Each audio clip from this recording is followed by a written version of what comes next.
कम से कम एक कदम तो बढ़े। जनसुराज और प्रशांत किशोर पहले हम लोग हैं जिन्होंने कहा कि शराबबंदी को हटाया जाना चाहिए। लोगों ने कहा क्यों कह रहे हैं ऐसी बात? भाई शराबबंदी इसलिए हटाने की बात कर रहे हैं कि पहली बात तो शराबबंदी बिहार में है ही नहीं। ये तो सिर्फ शराबबंदी का कानून है बना है जिसके तहत दुकान शराब की बंद कर दी गई और घर घर में शराब बिक रहा है। नुकसान बिहार के लोगों का 15 से 20 हजार करोड़ का हर साल हो रहा है। ये पैसा कहाँ जा रहा है? ये पैसा जा रहा है बिहार के भ्रष्ट नेताओं के पास, अफसरों के पास, और जो गरीब व्यक्ति है, जो अति पिछड़ा है, गरीब है, दलित है, मुस्लिम है, उसको सरकार इसी सरकारी तंत्र इसी कानून के नाम पर प्रताड़ित कर रहा है। अभी जो ताड़ी की बात की गई है, आप गांव में चलिए, सिर्फ पारसी समाज के लोग ही क्यों, आप मुसहर समाज की दशा देखिए, आप पासवान समाज की दशा देखिए, अति पिछड़ा समाज के किसी भी गांव में चलिए, पुलिस वाले पहुंच गए, किसी को शराबबंदी के नाम पर पकड़ लिया, वहां के महिलाओं को बुलाकर थाना में कहता है झाड़ू लगाओ, बर्तन साफ करो। और ये तमाम चीजें हमने रास्ते चलते हुए पदयात्रा के दौरान देखी। इसीलिए कहा कि भाई जिन महिलाओं के नाम पर ये कानून को बनाए हो, सबसे ज्यादा प्रताड़ित शोषित वो महिलाएं हो रही हैं। ये ताड़ी वाली जो बात है, आप किसी भी ताड़ी वाले पासी परिवार में ये पुलिस वाले घुस जाते हैं, उनका हांडी उंडी तोड़ देते हैं, पैसा ले लेते हैं, उनसे बदमाशी करते हैं। तो शराबबंदी हटना चाहिए। और आपने देखा होगा शराबबंदी तो लागू नहीं है, इसका एक बहुत बड़ा कुप्रभाव युवाओं को पड़ रहा है। बिहार में पहली बार सूखा नशा पिछले 3-4 साल में इतनी तेजी से बढ़ा है, गांव गांव में सूखा नशा बढ़ रहा है। मैं तो रोज कह रहा हूं कि अगर स्थिति यही रही तो जैसे उड़ता पंजाब पिक्चर बना था, वैसे उड़ता बिहार पर पिक्चर बनने लगेगा।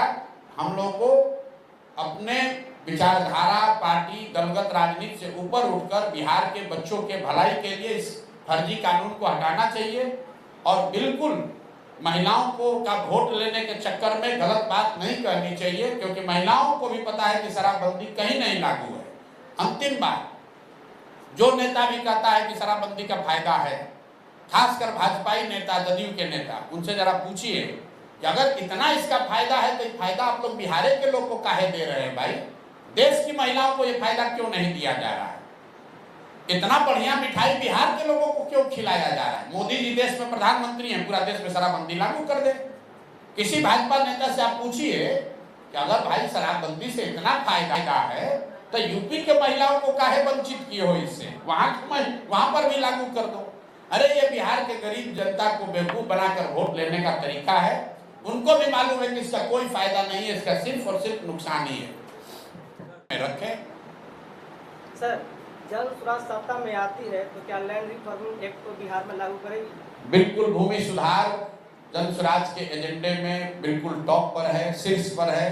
बिहार में भूमि सुधार लागू होना चाहिए, क्योंकि बिहार में देश में सबसे ज्यादा भूमिहीन लोग रहते हैं। ग्रामीण बिहार में करीब 60% बिहार की जनता, ग्रामीण क्षेत्र में रहने वाले लोग, उनके पास 1 इंच 1 धूर जमीन नहीं है। देश के स्तर पर सिर्फ 38% लोग ही भूमिहीन हैं। बिहार में 60% आदमी भूमिहीन है। उसमें भी अगर आप देखिएगा तो दलित समाज के जो लोग हैं, 86% दलित समाज के लोगों के पास 1 इंच जमीन नहीं है। तो निश्चित तौर पर यह सुधार होना चाहिए। सुधार होना चाहिए, समाज को लड़ाना नहीं चाहिए। सुधार का मतलब यह है कि मान लीजिए कि 25 लाख एकड़ जमीन जो सीलिंग के तहत सरकार ने आजादी के बाद अपने कब्जे में लिया, जिसका मालिकाना हक अभी सरकार के पास है। 8 लाख एकड़ जमीन जो विनोबा भावे के आंदोलन से, भूदान आंदोलन से निकला, 25 लाख एकड़ जमीन किसको दिया गया इसकी किसी को जानकारी नहीं है। ये किसकी जानकारी किसी को नहीं है। आज जो भूमि के मालिक हैं उनको बहुत सारे ऐसे लोग हैं, 1/3 से ज्यादा ऐसे लोग हैं जिन जमीन के मालिक हैं। आप जमीन जोत रहे हैं लेकिन आपके पास बेचने का अधिकार नहीं है। अभी आपने सुना होगा बेतिया में, दोनों चंपारण में बेतिया राज की जमीन का अधिग्रहण कर लिया गया। भाई बेतिया राज का तो जमीन कोई है ही नहीं पेपर पर।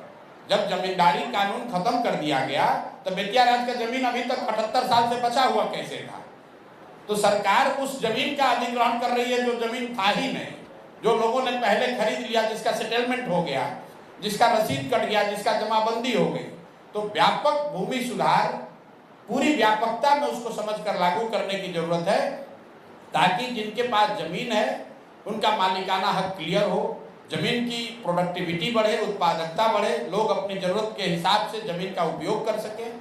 और भूमि सुधार का दूसरा लक्ष्य ये होना चाहिए कि बिहार में जो भूमिहीनता है कम से कम उसको राष्ट्रीय औसत तक लाया जाए।